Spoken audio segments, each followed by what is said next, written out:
สบายดีพอๆกับเบาไส้คือเก่าเนาะมื้อนี้เบาไส้สิมาถามเจ้าของรถ2ยี่ห้อพี่น้องนี่คือเพิ่นใส่สินค้าไทยทั้งหมดพี่น้องคือเครื่องนี้ยันมาเครื่องนี้ออกใหม่ล่าสุดเนาะประมาณ3เดือนหรือ2เดือนนี่ประมาณนี้เนาะเดี๋ยวสิมาถามเพิ่นเนาะสบายดีสบายดีสบายดีเนาะนี่จะมาถามความรู้สึกของเจ้าเป็นหยังเจ้าคือใส่สินค้าไทยทั้ง2รุ่นโอ้นี่ขาไทยนี่บ่แม่นแต่มันมีความมั่นใจนะมีความมั่นใจบ่มันบ่ค่อยสอปานใดแม่นบ่แม่นนี่เขาจะถามรุ่นนี้เจ้าใส่มาจักปีแล้วรุ่นนี้โอ้นี่เกือบ30ปีแล้ว30ปีเป็นบ่นี่แม่นเกือบ30ปีแล้วรุ่นนี้นะรุ่นนี้ยันมากับอันโค้งใหญ่นี่หางหยังนี่หางลิงล่มอันนี้สร้างสยามปอทุกคู่กับยันมายันมานี่พี่น้องยันมาพุ่นใส่มา30กว่าปีเนาะก็บ่เคยเห็นดิฉันได้เนี่ยบ่เคยได้ซ่อมบ่เคยได้ซ่อมป้าตัวพี่น้องนี่คือเครื่อง30ปีบ่เคยได้ซ่อมก็เลยช่วงนี้มีเงินแน่แล้วเนาะก็คันสิซ่อมก็มีแต่มันหัวซึมนี่แหละหมอกองก็หัวซึมน้อยๆเพราะว่ามันจาก30ปีแล้วเนาะคือว่าไปตามสภาพแล้วมันนี่ก็เลยชื่อต้นนี้ชะกั่วไว้แม่นบ่แม่นชื่อนี่ของไทยคือกันนี่พี่น้องเนาะเซตที่ตัวใหม่ตานี่เพิ่นเสื้อมันของไทยเพิ่นก็เลยซื้ออีกคันใหม่พี่น้องนี่คือเซตที่100เทอร์โบบ่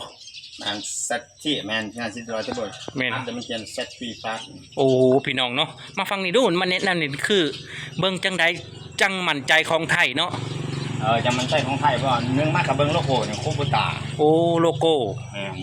มองนี่ยังนี่คือให้สแกนบ่อันนี้QR code สแกนเบิ่งบริษัทมันสิเห็นแล้วโอ้โหนี่พี่น้องให้เบิ่งชัดเจนเลยพี่น้องว่ามันบ่แม่นของไทยสแกนเข้าไปมันก็สิบ่ขึ้นบริษัทมันโอ้พี่น้องนี่คือรุ่นใหม่ตัวท็อปบ่ประตูก็ถือว่าบ่ท็อปกับเกือบท็อปแล้วถ้าท็อปมันสิมีตาเหลี่ยวโอ้ออกรุ่นใหม่สิมีตาเหลี่ยวอีกคือต้นตัวท็อปตัวนั้นมีตาเหลี่ยวราคามันก็สิดึบขึ้นไปอีกหน่อยนึงโอ้จาก82,000ก็สิ90,000ตัวน่ะป๊าถูกพี่น้องบ่ใส่ก็บ่ฮู้ได้ว่ามีตัวท็อปมีไฟเลี้ยวนี่มีบ่มีป๊าถูกแต่ว่ารุ่นนี้งามเนาะบ่ตุนเนาะแม่นนี่ในราคาจะซื้อจักหมื่นนี่ตัวนี้รุ่นนี้อันนี้ถ้าเป็นเงินไทยเนาะแม่นกับประมาณบ่ได้ประมาณแล้วตัวจริงเลย82,000 บาทป๊าถูกพี่น้องเอ้ยนี่คือรถไทยเกือบแสนบาทในราคา 80,000 เนาะบ่แม่นตัวท็อปเด้คันแม่นตัวท็อปเด้90,000ขยับขึ้นไปอีกเนาะเกือบหมื่นเด้นี่เนาะ10,000แต่พันต่างกันเป็นหยังจะคือสอบสินค้าไทยเป็นหยังคือบ่สอบสินค้าจีนแน่จะซื้อ2คันเลยนี่โอนสินค้าไทยใส่ไปแล้วก็มันคือว่ามีความมั่นใจบ่ใช่บ่ว่าจะลุยจังมันก็สะดวกสบายนะเอาคิดเบิ่งหาแล้วบ่เคยชอบเนาะรถยันมาแบบนั้นยันมาบ่รุ่นน่ะยันมาป๋อตัวบ่เคยได้ซ่อมบ่เคยมีปัญหาเนาะเจ้าก็เลยอยากลองใส่รุ่นใหม่อยากลองใส่รุ่นใหม่รุ่นของอาทีเนาะนี่คือว่าเป็นรุ่นเซตที่สว่าง่ายเนาะนี่คือจากปากเบาตูนเพิ่นสิกับบริษัทโคบุตาคือกันนั่นแหละแม่นเนาะแม่นอันนี้โคบุตามันนี่เซตที่100อันที่หันรุ่นของมันแต่ว่าบริษัทที่หันคือโคบุตาอันเดียวกันแม่นนี่เด้อโอ้พี่น้องเนาะเพิ่นเบิ่งง่ายๆสไตล์โคบุตาให้เบิ่งจังซี่เอาบ่รถใหญ่ๆก็คือว่าเห็นสีส้มกันยี่ห้อเดียวกันบ่อันเดียวนี่แหละรถดุดไถนาใหญ่ได้แม่นโคบุตาโอ้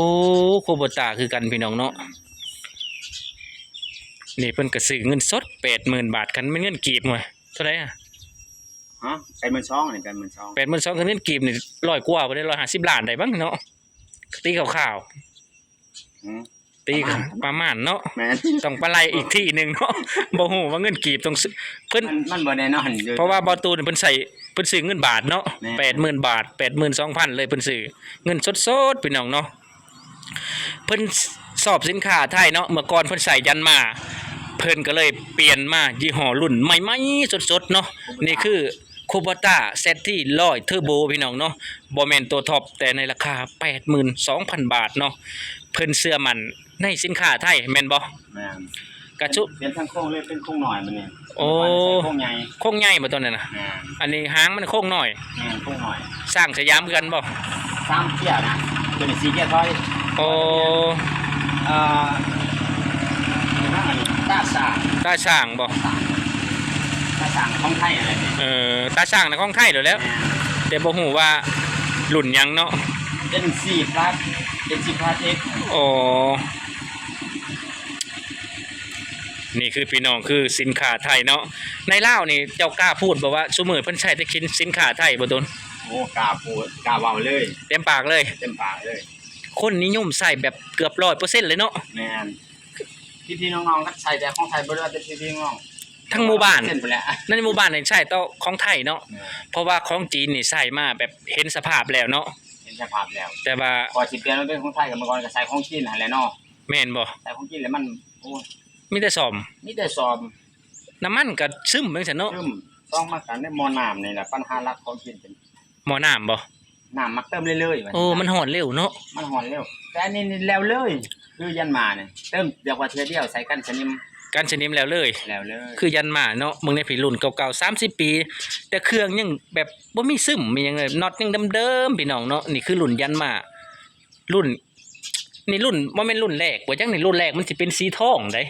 บ่อันนี้แหละรุ่นแรก แม่นบ่ แม่น ป๋อตุเห็นมันคอมเมนต์มาว่ารุ่นแรกนี่คือหัวแบบสีทอง แม่น แม่นสีทอง แค เออ ป แคปทองเออ นั่น เห็น นั่นแหละ นี่รุ่น2นะนี่รุ่นแรกมันจะแคปทองก็จะว่า ที่ว่าจากว่ารุ่นแรกครับ เออ ก็ชื่อจากวันแรก ก็เลยเนาะมันถึงเลยเนาะ แต่ว่าเคยเห็นแมนน่าจะแมนแหละ เออ นั่นหัน มันมีแคปทองก็จะว่า แคปทองแคปอันนี้มันสีทอง โอ้ แมนแหละ ข่อยคิดว่าเห็นก็เจ้าคอมเมนต์มานะ เอ้ยนะแมนคอมเพิ่น เพราะว่ามันก็หลายปีเนาะรุ่นเล่าวเข้าวเดียวกับเฮาบ่ได้ลดรุ่นนี่นะ เห็นมันชื่อแต่เฮิงก็คือว่ารุ่นแรกพุ่นแล้ว โอ้ยเนาะพี่น้องเนาะเพิ่นนี่คือหนุ่มลาวชอบสินค้าไทยพี่น้องเนาะกล้าพูดได้เต็มปากถ้าใส่ของไทยนี่มีความมั่นใจแบบเกินร้อยเนาะบ่ตูน ก็ลอยเลยแหละ กันคือของจีนนี่อันดับแรกคือหม้อน้ำ แม่นครับหม้อน้ำนี่น้ำชาติเคยใส่มาคือกันเด้เคยใส่แล้ว แต่พอเพิ่นว่าเคยใส่ บ่ดีเนาะ บ่ดี คือว่าถอยออกเลยเนาะ ก็เลยมาใส่อัน นิยมของไทยไปเลยเนาะ ยืมของ ปัจจุบันนี่คือว่าของไทยถึงสิแพงแต่คุณค่า ให้ไปคุ้มค่า อืม เอากินเบิ่ง30เกือบ30ปีนี่ อื บ่ ม เคยสอบ บ่เคยสอบ บ่เคยสอบเลยแต่ถ้าเป็นปีนี่โอ้ยหาปีแรกก็จะว่า 3 ปีแรกที่ไปสอบน่ะเนาะนี่แม่นคมก็เจ้าว่าบ่รุ่นนี่ที่ว่าติดค่าหรือเร่งเองนี่ยามาหานี่ยันมาน แต่ว่าถ้ามันลุยอันนั่งงักเนาะขึ้นโน่นหรือไปสร้างนี่มันสิ ตัวเครื่องเขาเลยเร่งเองเลยบ่ แหมมันขึ้นมา โอ้บ่มีดับ บ่มีดับ รุ่นนี้บ่มีดับบ่ บ่มีดับบ่มีดั โอ้ บ พี่น้องเนาะนี่คือจาก สิดับเอง น้องคือว่านี่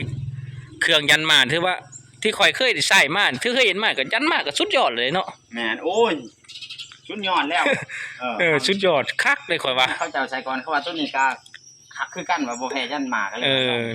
นี่คือออกตัวใหม่นี่คือโตแบบตัวใหม่ๆชุดๆนี่แหละพี่น้องออกมา2 เดือนพี่น้องเนาะประมาณ2 เดือนแม่นบ่ ได้2เดือน นี่ประมาณนี้กำลังมันในผูกพายผูกแขนกันยังอยู่เนาะนี่ก็รับขวัญรถทั้งพี่เพิ่นสู้ขวัญรถได้พี่น้องเนาะบ่ได้คือทั้งบ่ฮู้ว่าประเทศไทยสิคือของลาวบ่ขาไก่ผู้ใดต้อนรับเนาะ หลังมาหางมา มาหังไปไข่ค่ำแม่คูณ ให้คำให้คูณมา เออ ใส่เวียกใส่งาน ไถนาให้ค่ำแม่คูณบ่แม่นแต่ว่าแต่ไถนาแกมัน แกมันก็ได้ อีหยัง แกน้ำ ก็ได้ แก ทุกอย่าง ได้หมดรถครอบครัวเลย รถครอบครัวได้สิ่งที่เฮาประเทศไทยเพิ่นดัดแปลงได้ แม่น เพิ่นดัดแปลงเป็นรถใหญ่ๆแบบ6ล้อเลยได้ แบบขับเต้นๆๆแบบขับ เคยเห็นบ่จ๊ะ ในคลิปในช่างเขาเห็น แต่บ้านฮะ อันนะ แต่บ้านเฮายังเนาะ ย่างบ้าง เพราะว่าเฮาบ้านเฮายังบ่ทันใช้ถึงขนาดนั้น ทางมันก็มันล็อกซอกแซกได้ แม่นบ้านเฮาในทางยังลูกลังดินแดงหลายเนาะคือว่าอันดับแรกคือไถนาเนาะบ้านเฮาอันดับแรกคือไถนา ครับอันแกน้ำแก พื้นแกหยังแกน้ำมันโดยเฉพาะเนาะ แกมัน คล้ายๆว่าประเทศเพิ่นน่ะส่วนใหญ่เพิ่นสิเอารถใหญ่ดุดหน้าเนาะแต่บ้านเฮายังบ่ถึงขนาดนั้น เพราะว่าเรื่องเงิน เรื่องเงิน เรื่องเงินว่าที่มันบ่มีก็เลยอาศัยรถอีแตนย่าง นั่นใช้หน้าเดินตาม เดินตามย่างนี่คือว่า โอเคกว่าเนาะ โอเคแหละ เพราะว่าถือว่าก็โอเคได้รุ่นนี้บ่แม่นสิว่าได้ง่ายๆนะ 80,000 บาท เกือบ150ล้านเนาะ บ่ธรรมดาว่าสิได้ก็ คือว่านำพักนำแรงจ้ะบ่นี่ แม่น ป้าตูนี่พี่น้องคือนำพักนำแรงแล้วคือว่าคันบ่ได้คือว่าเจ้าก็ไปไทยมาเนาะว่าง่ายมาเฮ็ดนี่เพิ่นก็มาได้หลังก่อนสงกรานต์เนาะ ตอนสงกรานต์ นี่เพิ่นก็เลยมาออกรถกันนี่คือว่านำพักนำแรงของเจ้าได้นี่เนาะจากประเทศไทย แม่น เงินก็เงินประเทศไทยค่าแรงก็แรงประเทศไทยยังมาซื้อรถไทยอีกโอ้โหสุดยอดเลยเจ้านี่เนาะคอยเชื่อเจ้าแล้วบัดนี้มึงตี้พี่น้องจากยันมาเมื่อก่อน30 ปีสอบสินค้าไทยลองสินค้าไทยคูโบตาแชทที่ตัวนี้เนาะร้อย แม่นพวกตาสักที นี่เพิ่น หลายพัน ร้อยพัดคือว่าถือว่าชุดนี้ก็สุดยอดแล้วนะเนาะ แม่นถ้าว่าอันนั้นก็ชิปแห้งนะ 10แรง10แรงมาตัวนี้คือว่ามัน41ก็มีบ่ มีกันบ่ 11กับมาสิเฮ็ดจะได้แล้วว่า11 110บ่หรือประมาณนี้แหละ โอ้เนี่ยพี่น้องป้า อันนี้ร้อย สุดยอดเลยเนาะบ่ตัวเนาะรุ่นนี้ป้าคักอีหลีข่อยก็ยังว่าคักได้รุ่นนี้นะข่อยว่าคักเลยนี่รุ่นนี้ โซมใหม่ โซมใหม่ คือว่าตัวดีแล้วบ่ไหวเนาะของไทยนี่คือว่าใช้คือมั่นใจเลยเนาะ มันใจ นี่จากปากเจ้าเอ้าเจ้าแนะนำดูถ้าคนลาวเฮานี่สิซื้อรถไถนาระหว่างจีนกับไทยให้เลือกให้เจ้าบอก FC ลงว่าบ้านเฮาจุมันว่า ให้บอกว่า ให้บอกว่า มัน คือว่าถ้าใส่สินค้ารถไถนาให้เป็นของไทยไปเลยเจ้าบอกจังซี่นะบ่ต้องเล่นของจีนของ คือ อ๋อถ้าว่าเฮาจะใส่ เออ ขาเนาะ แบบ อยากแนะนำอย่างหนึงอันคันว่าสิรถไทยเดินตามนี่นะก็อยากให้เป็นของไทยนี่แหละ ของไทยไปเลยเนาะ กำลังเขาเทิงหั่นนะ อืม กำลังเขาเทิงก็เป็นของไทยดีกว่า ดี ของกินหลายเลย เนาะ